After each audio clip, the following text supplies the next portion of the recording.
What's up, good people? It's the first Sunday block party right here on Dash Radio. It is going up on a Sunday. Yeah, the first Sunday. First Sunday block party. Hope you guys are doing well tonight. Jor'el, I'm doing really well. What's up, everybody? It's Jor'el. I hope everybody's Sunday is going very well. I've been in church all day. How you doing today, DeMira? I'm good. It's the first Sunday, you know, where we celebrate the communion, eat some crackers. That's right. Sip some juice. Do you do the juice or you do the wine? Well, at my church, we do juice. Okay. You know, we all ain't right. trying to be lit. We just trying to just sip a little juice. It's just a little cup. It's just a little cup. Yeah. So we hope that you guys had a good first Sunday. That's right. We're excited. Great show in store. Great show today. We got some surprises coming up. We got some good stories to talk about. And of course, we have a guest. We do. Not going to tease it yet, but we have a special guest in the studio live tonight. Let's bring him on. I'm excited. He is here. Yes. He's waiting, anticipating. Yes. Let me do this right. So I got your bio, right, from your assistant. I'm like, okay. And the first thing on the piece of paper is a quote from Oprah. DeVon Franklin is a bona fide dynamo, a different kind of spiritual teacher for our times. Oprah.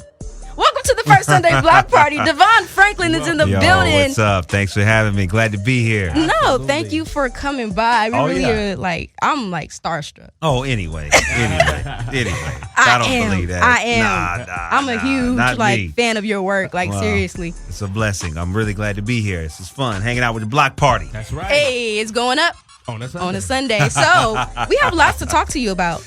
Lots to get to. All right. So the first thing is, how are you today? I'm good. It's been a relaxing weekend. In the entertainment industry, it's like you go real hard from, basically Thanksgiving to the mid-December. Yeah. So I'm right now learning that. we are in that final sprint before the end of the year. So Yeah. it is crunch time right now. Wow, okay. Yeah. Okay. Yeah, but good. I'm doing good. Can't complain. Well, I mean, you get a nice little break because you don't take calls after 6 p.m. on Friday. That is So, correct. And when you sun get a goes down, break. I'm good. Yeah. I'm good. Wow, So I did have a good Sabbath. That's true. I have a joke because it's not really a joke, but your sister was like, he's gonna call you sometime today on Friday, right? And I'm like, okay, well, I'm a little nervous to talk to him, so I know when the sun go down, he's not gonna call. That was true, and I didn't. Yeah. So we're glad that you I had love a good Sabbath. You know, it's always important to spend time with Oh, the yeah. Lord, and refresh and is. regroup and recruit. That's so true. Yes. So we have some things to get to. Obviously, we have to talk to you about your book, Produced by Faith. So Thank you. Yeah, we're reading it. I see the books here. This is We got- fantastic. And not to be, Yeah. I love it. I got to sign them. I got to hook them And up. Yeah, my for bookmarker sure. for your book is Tupac, the great with the great. All right. You know? I'll take it. Great, recognized, great. All Yeah. good. Yeah. The book is shining in the midst of. Exactly. So me and Jor'el, we were saying like, hey, we should start reading more. And Jor'el was like, well, what should we read? And I was like, this is before we even thought about Right. getting you on the show. And I was like, hey, we should read Produced by Faith. Because that's where we are right now in our life, in our season, in our Yeah. time. You know, we're in development and the process of being produced by faith. And I was like, that's a good book. You know, I like DeVon Franklin. Yeah. I'm going to read the book. So, yeah, we started reading it, and then voila, magic, you're here. Wow. Literally weeks Here. later, so I consider that confirmation. man. Yeah, You know, well, yeah. that's God. Look Yeah. how he works. Yeah. You know what I mean? For real. I mean, had no idea. And when I got the request, I'm like, oh, yeah, I need to do this. Aw, So, we're yeah. glad that you accepted. So let's talk about the book. What actually inspired you to write the book? Because I'm reading the book now, and it seems like a self-help book, but at the same time, it's your life story about how you got to where you are. So what Yeah. influenced you to write the book? You know, I mean, what influenced me, a number of things. You know, one of the main things was that, and this is kind of a long anecdote, but, I was in Beijing working on The Karate Kid. And, I got my start as an intern for Will Smith and, kind of worked my way up, from the bottom. Long story short, when I was the vice president of production for Columbia Pictures, before I got promoted to senior vice president, one of the big movies that I worked on was Karate Kid. And that was the first film that I ran by myself as an executive. Wow. So long story short, I'm in Beijing and I'm watching Will, Jaden, Jada, and Willow. And they're having a moment as a family right there on set. And as I'm sitting there, I'm one, feeling blessed because I'm in Beijing, and it's like, wow, this is great to work on a movie like this, especially with the Smiths. But then also God gave me a revelation. Mm-hmm. He was like, I know this is your first movie that you're running on your own for the studio. He said, but I want you to be clear, this is not your movie. this is their movie, and you're here to service them. Wow. Okay.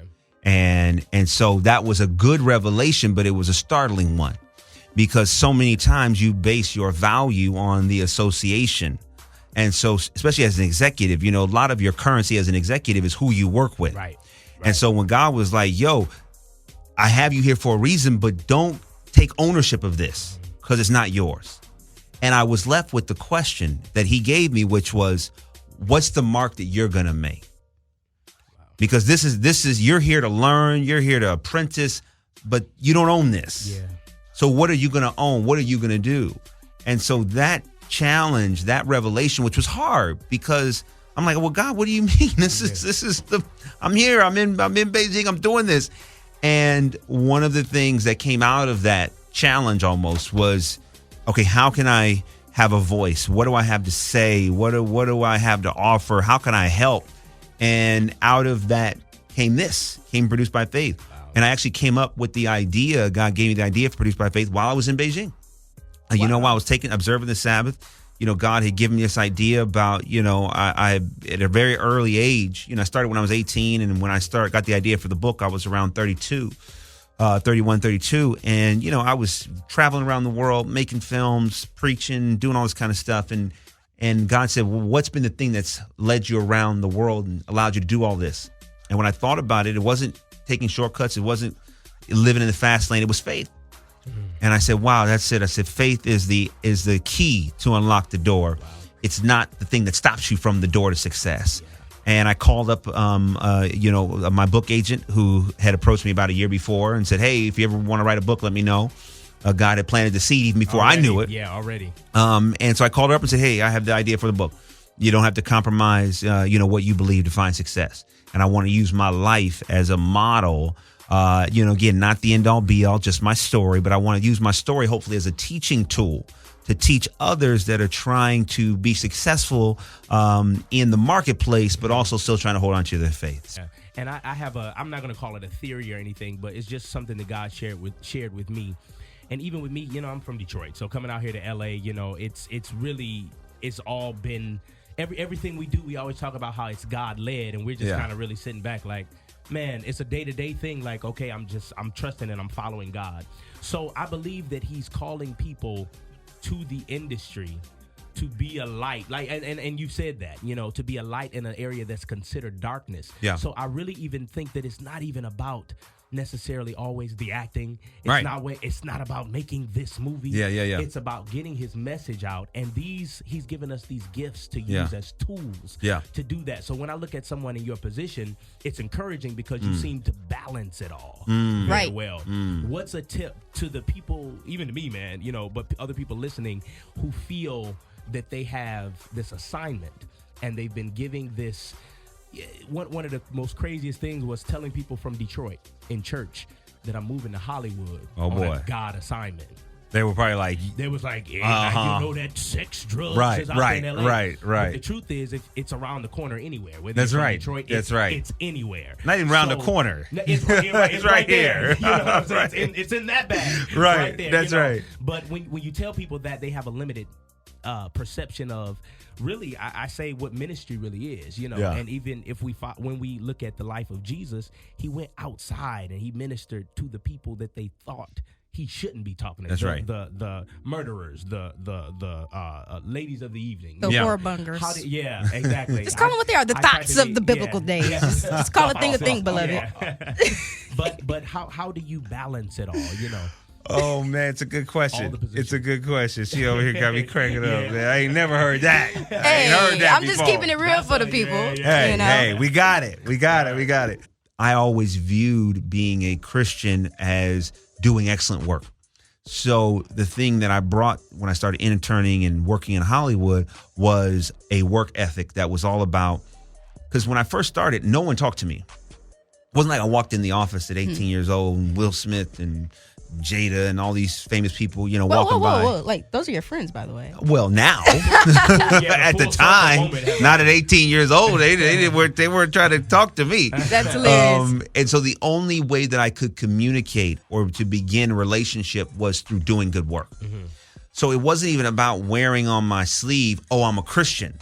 in the internship interview that came out, because my Sabbath observance is very important to me. So, but beyond that, it was like, all right, cool. There, there's a desk in the back. All right, cool. If you want to come and be an intern, great.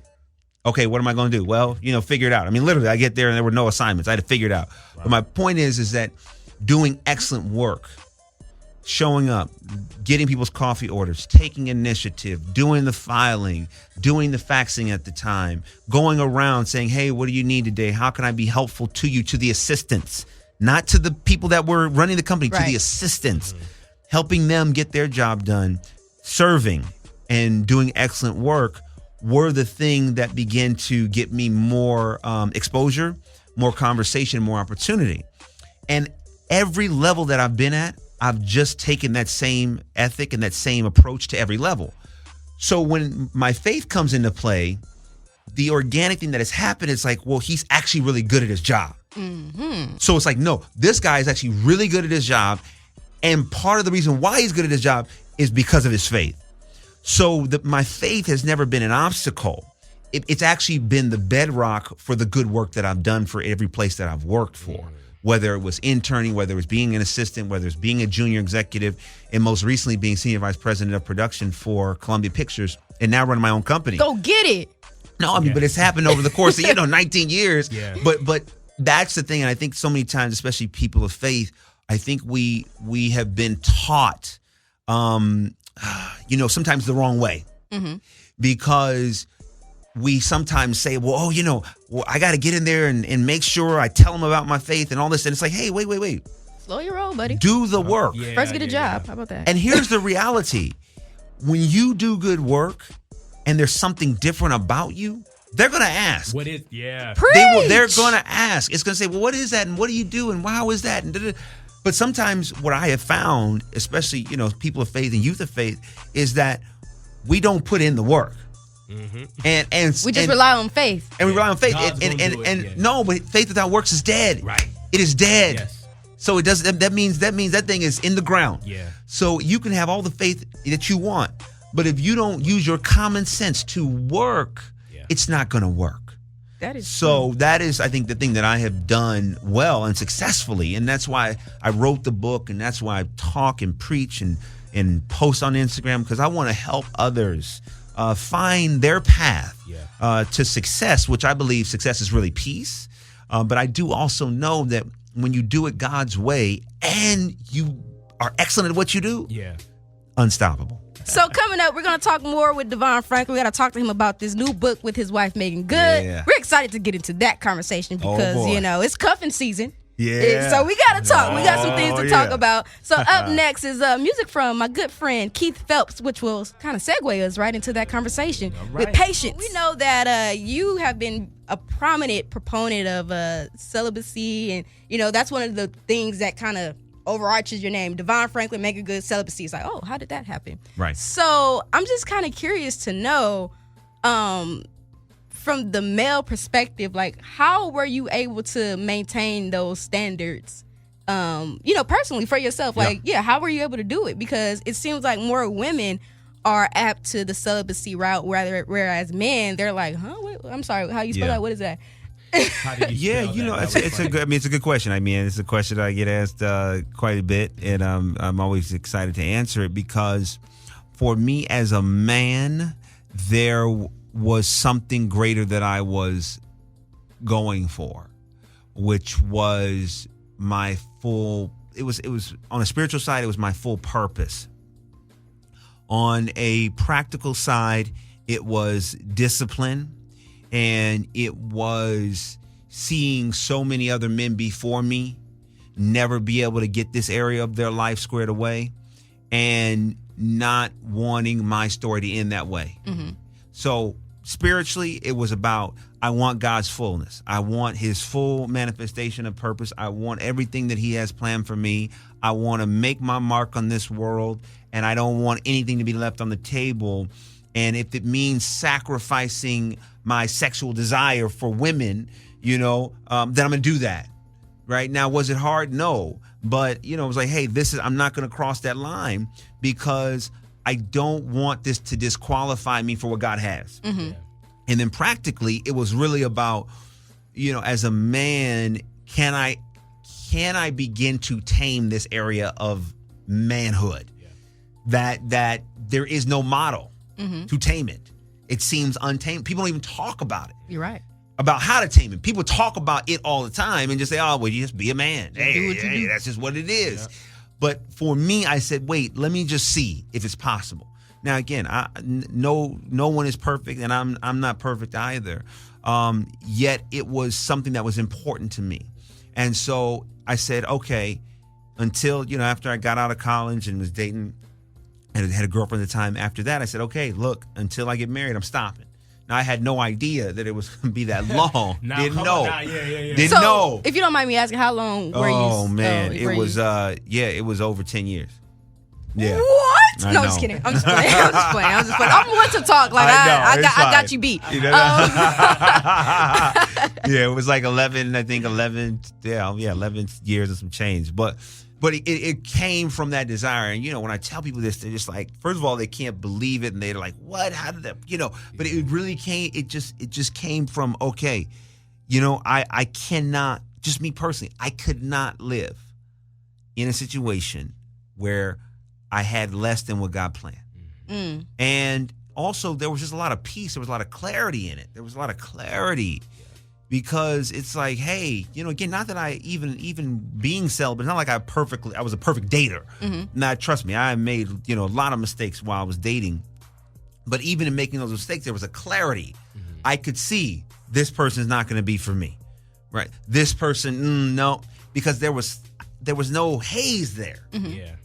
When you begin to have sex with somebody that's not your wife before marriage, it creates a haze. Yeah. Now, you can look at the science. It just does. You don't think clearly. You begin to let that drive your decisions instead of like, do I actually like this person? This person have the right, you could be with somebody and just because you guys have chemistry in the bed, you interpret that as chemistry in life. Yeah. And the reality is it's not true. Yeah. It's not true. You could have great chemistry in the bed, but no chemistry that's going to help you become successful in marriage. Yeah, that's good. So it's very important. And this is, I think, an issue that, especially in the church, that I don't want to say it's taboo. It's tradition. Like we talk. It is taboo. But here's it's tabooized. But here's the part that's taboo. Right. It's like everybody will say, yes, this is how you should do it. No one's going to say in the church, don't wait until marriage. No one says that because it's like, of course, wait until marriage. But then it's never talking about how. How, yeah. And especially in this day and age when every place you turn, especially for, this younger generation, they are learning about sex whether we want them to learn or not. Yep. What about putting out an alternate way to go? An alternate way to live? Now, anybody who reads the book will make up their own mind as to what they want to do. But our hope and prayer is that if they decide not to wait until marriage, that they would still wait longer than they otherwise would have. Mm. Mm-hmm. Because the longer you wait, the greater chances of success you set yourself up for in a relationship. Mm-hmm. Mm-hmm. I would argue the sooner. I was on Meredith Vieira's show, and there was a young lady who wrote a book talking about, no, the sooner you sleep with the man, the better. And I said, listen, I don't know what research you've done. She's like, I don't know what your book, I get it, whatever. But I can only tell you from my experience, especially being in the black community, I'm telling you that the sooner the hookup, the greater, that's right. Yeah. The sooner that relationship's not going to work. Yes, that's true. And if we could just take more time, get to know the person. Do I like them? Do I trust them? How is it that we give our body to somebody that we don't even know? And in exchange, a lot of times we get disease. Yeah. Right? We get a broken heart. We get cheated on. And all of these different things. A baby, pregnancy, thank you. Just saying. All these different things. So our goal of writing the book is just to say, listen, here's another way to go. Yeah. Here's how to do it. We're not the end all be all, but we just wanted to share what worked for us and how it's made our life better. And so it boiled down to what was important to you, what drove you. That's right. It was the delayed gratification. That's right. And not the instant. That's right. Satisfying flesh. That's right. But the end goal that you were looking at, and not even right. end goal, but what you wanted your future to look. That's right. That's right. Good. That's good stuff. That's good stuff. So question for you. When you were in your single state, did you ever feel like, man, I want to get married because I'm ready to smash? No, I never felt like that. I never felt like that interesting. because, my older brother got married before me, as did my younger brother. Mm-hmm. My younger brother got married a number of years before I did. And I just always felt like, man, marriage is permanent. It's a lifetime commitment. And I'm not rushing into it. So it was your ideals and how you put marriage on the pedestal. That was like, hey, this is something that is sacred to me. And when I enter into this covenant, it's going to be right. I want it to be right. And that's part of it being right, and how to decipher that is very much spiritual too. You have to, really be in tune with the Holy Spirit and say, okay, are you leading me down this path or down this path? And, I've dated some incredible women in my life. Yet that just wasn't the path God was leading me down. Yeah. It wasn't where the Holy Spirit was leading. But when I met my wife, I was like, after the first few dates, I was like, oh, this is it. Yeah. And I write about it in the book. I'm like, I was not happy about that because, one of my big rules is I don't date actresses. Oh. Having been working in the business for a long time, that was my rule. Wow. Maybe went out to lunch and dinner, with the actress before, but that was about it. Yeah. Not serious, though. Because it didn't mean you had to marry. Right. And so when that came about, and and God revealed this was who my wife was, it took a little bit it took some time for me to say, okay, all right, because the love that I needed was in a package I didn't want. So I had to decide. Come on in here. If I was going to accept love, even if the wrapping was not what I had in mind. Wow. And I'm great. Wait, I'm sorry. I just laughed in my head. He said that the package wasn't what he wanted, but it's Meagan Good. Like what? But hold on. I'm sorry. But again, it's like, you're saying it's Meagan Good based upon an image. Right. Mm-hmm. There are many people that you meet that have an image which has nothing to do with the reality of a person. Mm-hmm. Bam. So yes, you can't marry an image. You can't. You can try to, but at the end of the day, you got to love that person. Yeah. And so beyond her persona, it was really about the person. Mm-hmm. And so, the persona is fantastic and great, but that's not who I'm going home to every night. Yeah. That's not who God was asking me to get to know. Yeah. He was saying, I don't want you to get caught up on the persona, because there's a person, there's my daughter on the inside of that persona. So if you get caught up because you're rejecting the persona, you're going to miss the person. Oh, my God. That is Rhema. That's a good word tonight. But it's the truth. It's the truth. Can you say that again, please? Just say that one more time, because there's a lot of people who date the persona of a person and they don't know the person, and you end up with somebody you're like, this is not who you were. Right. And I talk about this all the time, and I'm not the only person who have ever said this. It's like, in relationships, you have to give time for the person you're dating to stop performing. Representing themselves. Because no matter how authentic somebody wants to be, on that first date, it is a performance. Yeah. Especially when you're going out with somebody that you like, hey, I don't want this just to be a first date. I think this person could have a future, because you know what I'm saying. That's why you laughing, because you know what I'm saying. Because I'll be performing. I'm not gonna lie, I'll be performing. That's right. So and there's when you start dating, you want to put on your best. So you're gonna go with the best outfit. You're gonna go with the best. Make sure your hair is cut. Yeah. All these different things you do to make sure it goes well. She's laughing. I'm really laughing. It's the truth. It's okay though. When do you leave again? No, I'm just kidding. But my point is that that's okay. Hey, it's gonna happen. But the reality is that you have to hang in there long enough with the person that you think may have potential until the performance is over. Yeah. Because when the performance is over, then you can actually see who the person is. And you can evaluate, I like this person. When the wardrobe, when they've taken off the wardrobe, I don't mean taking it off. No, you know what I'm like saying. I didn't think when that. when they're not reading their dialogue, they put the script down, and they're just being their authentic self. I like that person. Yeah. Now, what happens, going back to the message of the book, when you start sleeping with the performer and not the real person, you set yourself up for usually what is not going to be a good situation. Because when you give yourself to the performer, but the person isn't really who you would have ever given yourself to, and then you get the revelation that the person that you were giving yourself to wasn't the real person, it was the performer, then that's why people go crazy. And that's why they then say, well, how could I have done that? How could I have been so stupid? And then it leads to a path of bad decisions that then sometimes spend years to recover from. Years to recover from. So, again, our goal is to put this out there in a way that hopefully can help people. And I think the greatest tool that any of us have is our ability to think. And what works against that thinking is when you meet somebody that you just, you either physically like or you're infatuated with, that thing is so powerful that your ability to think rationally can go out the window. So that's why it's important to have, okay, here are my rules, here are my triggers, here are the things I can and cannot do. And have somebody who can help you be accountable in that.